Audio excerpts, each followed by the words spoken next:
Good afternoon. So I'm Anne-Valérie Bach. I'm from CNRS, and I'm pleased to moderate this panel on how AI is helping rethinking healthcare.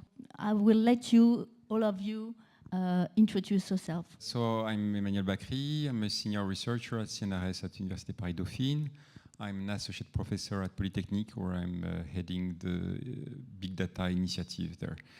So I work on, I'm a researcher in math. I work on AI with a lot of different applications, but one of the main applications is on health and working with the French institution on health. Hi everyone, I'm Arnaud Rosier. I'm the CEO of Implicity, and I'm originally a cardiologist and a PhD in computer science, and we'll get to that later. Hello, so I am a professor of statistics at Ecole Polytechnique and a member of an INRIA team XPOP. So at Polytechnique, I am in charge of a master's degrees in data science for business in collaboration with HEC. And my research focuses on the development of methods to handle missing values and on matrix completion methods. So I am deeply involved in the R software community, and I am developing libraries of function associated to my work. And finally, I have many applications in health. And for the past 3 years, I have been working with the trauma-based group from Paris Hospital on the management of traumatized patients. Good morning, everyone. So my name is David Giblas. So I'm a head of innovation, digital, and data at Malakoff Mederic. So Malakoff Mederic is an insurance company, the leader in France on health and protection insurance. And my background is a mix of a computer scientist and math.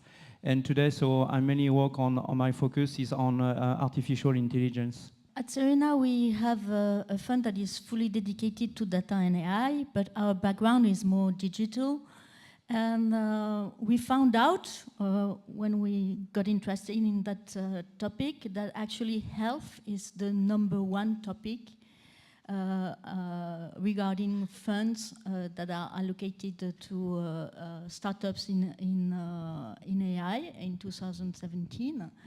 So it's a huge topic, and we've made several investments, and we wish to make more. So it's really the #1 topic regarding AI. I would like to start with Julie. Can you tell us a little bit more how AI is used in your trauma matrix project, please? Okay. So first, what is major trauma? So major trauma, from its various representations, from car accidents to falls, is a major public health issues and a source of disability and death all around the world.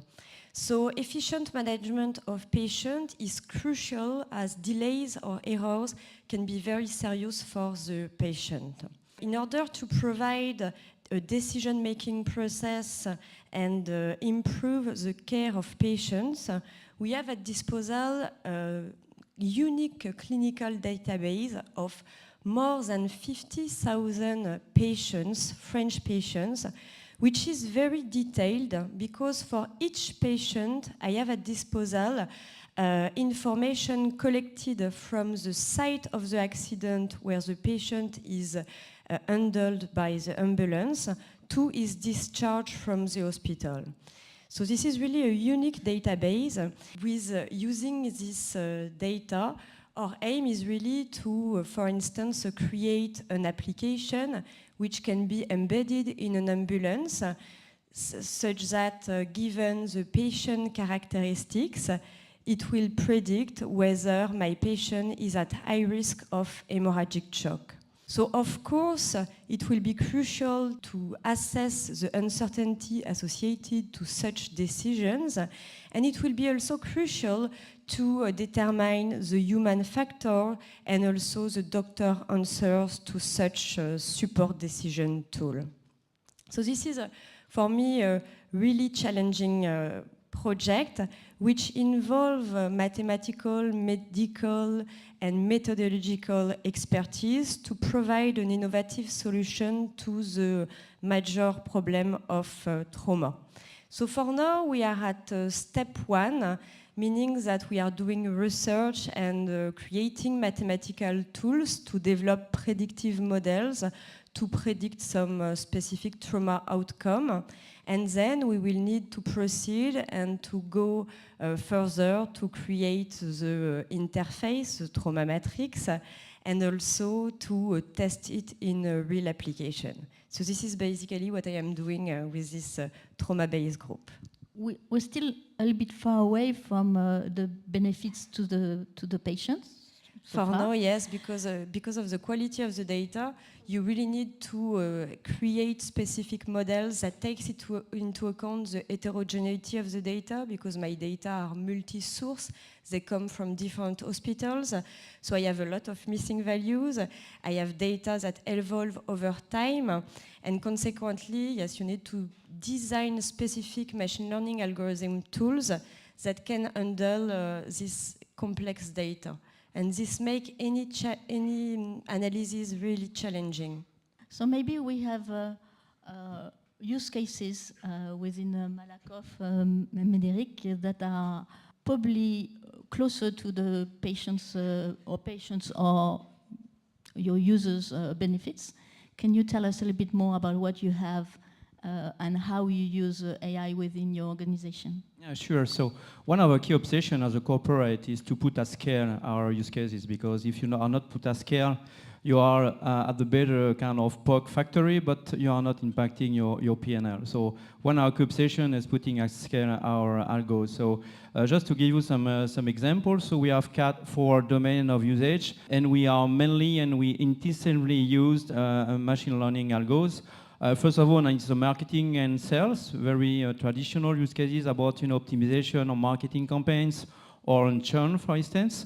The other one, very classical for an insurer, is about fraud management, of course. Regarding health, we have also a big focus on prevention, prediction, and how to build, very efficient recommendation engine for health services.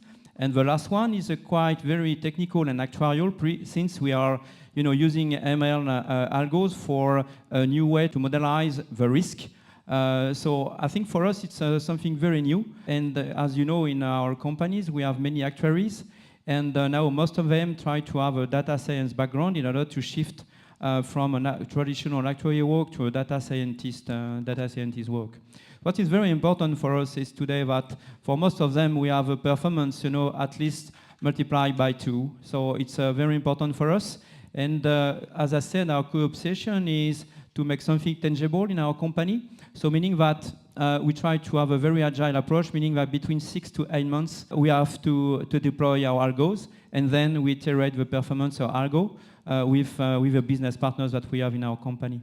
Maybe Arnaud, you can tell us a little bit more about how you become a CEO of a startup company using AI, starting from being a heart surgeon and a cardiologist.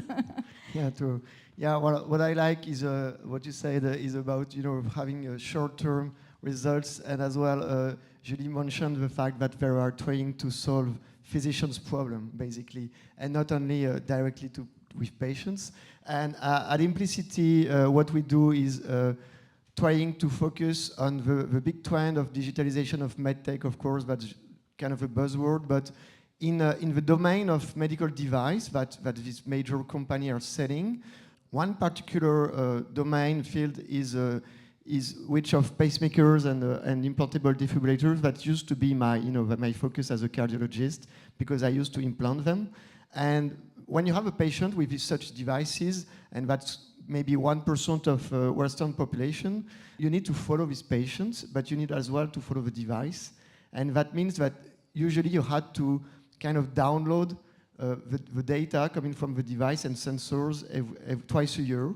And now we have these systems of remote monitoring designed by manufacturers that takes the data directly from the home of the patient every day, and then the data is getting pulled to the physician. For physician, it's more a problem at first than an opportunity, because all this data coming has to be taken into account. you don't see the patient, but you need to do something at some point. And it raises a lot of value, but it's very difficult to manage. So what we're trying to do at Implicity, and basically what this company is trying to do is solve my ancient problem, and that's why I'm here now, is try to automate the reasoning on this data in a single patient perspective in order to provide all this value directly. So right now we are working on taking into account automatically the clinical side of the data along with the device data that's coming directly from the device remotely, and to help physicians take the decision quickly, kind of like you're doing, I think. In the longer term, we are going to focus on heart failure because it's a huge problem. We want to predict, of course, when a patient has heart failure coming and worsening, and these are the same patients, or a lot of them are the same patients wearing implantable device as well. So that's how it went. Emmanuel, you focus a lot on data and how to access the data for all the health projects. Can you tell us a little bit more? Yeah, I do AI too. I do AI on big data, on health. So I have several projects on health, but the one I spend most time on is a partnership with the Caisse Nationale d'Assurance Maladie, the CNAM, which is the French institution which is managing all the reimbursements of healthcare. So all the reimbursements are in a database which is more or less called SNDS, Système National des Données de Santé. I don't know if you know, but basically in France we are reimbursing everything, all healthcares. So it's a pretty complete database in that terms. It's not a health database, okay? Technically it's a EHR, electronic health record database, but it's one of the biggest in the world. That's more than 65 million people in it. It's 250 terabytes, so it's really big data. And so we had this partnership where we're doing AI on this database. We had this partnership for already 3 years and a half, and we'll still have it for 2 years and a half. There is 2 years and a half to go. At the beginning, we had to work quite a lot at restructuring this huge database, not entirely because that would have been too much work, but partly. The infrastructure of the database is really oriented to perform the reimbursement, which is not at all the same kind of infrastructure you should use if you want to do analytics. So that was a very big engineer work to be done and still going on. So I had up to 5 developers, coders full-time just working on it. We could have 12, and you know, there is enough work for a lot of people. And parallelly, so we are addressing some machine learning problems. So we've been working on screening algorithms for pharmacoepidemiology. So basically, it's trying to detect drugs that are on the market that have adverse effects, bad adverse effects. You know, you've all heard about the Mediator, for instance. So you have some drugs that are on the market and they have bad secondary effects, and you want to detect them. The usual way to do that is to ask a specific question: that does this drug increase the risk of this effect? And then you have to have experts coming and deciding exactly what it means to be exposed to this drug, and so on, preparing the data. It's a pretty long pipeline. If you do it cleanly, it can take several months of experts' work. And then you run the classical, which is the standard way to do it, biostatistics analysis, which is really perfect analysis that will say yes or no. It's hypothesis validation with the p-value, the error bar. Okay. Now the problem is that the whole pipeline is like 4 months, so you cannot ask many questions. So the idea was to develop a screening algorithm that is able to run on a lot of drugs at the same time, a lot of adverse effects at the same time, which doesn't need a lot of preparation on the data at all, and that is able to say, oh, you should look more carefully at this drug, and this drug, and then do the regular biostatistics pipeline. So we've been working on that. We have some first success on that. Right now, we are using the algorithm we built on a real case. So we are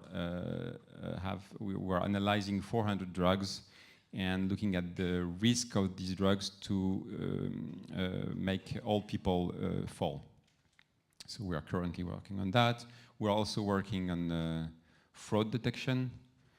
Fraud detection, not like a bank, not like you know, you were reimbursed and you were not supposed to be reimbursed. It's not about that. It's about detecting physicians who are drug dealers, basically. And we are also working on optimizing healthcare pathways. So this is a very, very big subject. Okay, so when we talk about AI in healthcare, there are several problems. This morning we talked about the time length of go-to-market. So once you have detected a problem and you solve it with AI, well, it takes a long time before it really reaches the patients. So that's one aspect that is very specific to healthcare, to regulations around it and things like that. But today, this afternoon, I would like to focus on data. Within Malakoff Mederic, you have chosen to process this data internally. And so are you also using only your own data? And or are you going to be part of more open data projects? Yeah, you're right. So data is a key asset, of course. So that's why we decided to own by ourselves our own data lake on data. But we did a lot of work just to describe our data, to review the quality of our data, to get an easy access to our data. So this stuff is very hard for a company before getting an access for a data scientist. So first we did that work. So you're right. 1 year ago, I did a call for action here. It was about data. You know that we have a very great health database in France, the CNRS, as Emmanuel said. And I said, yes, we need to share this data. Yeah, it's very key for us. So hopefully we have a very good news thanks to a health data project. So we are quite happy, and quite convinced that thanks to this type of initiatives, we are going to be better in the ability to enrich your data and of course to share in a specific conditions part of our data. So yes, we are ready to share data in specific conditions because of course ethics and property are very, very important.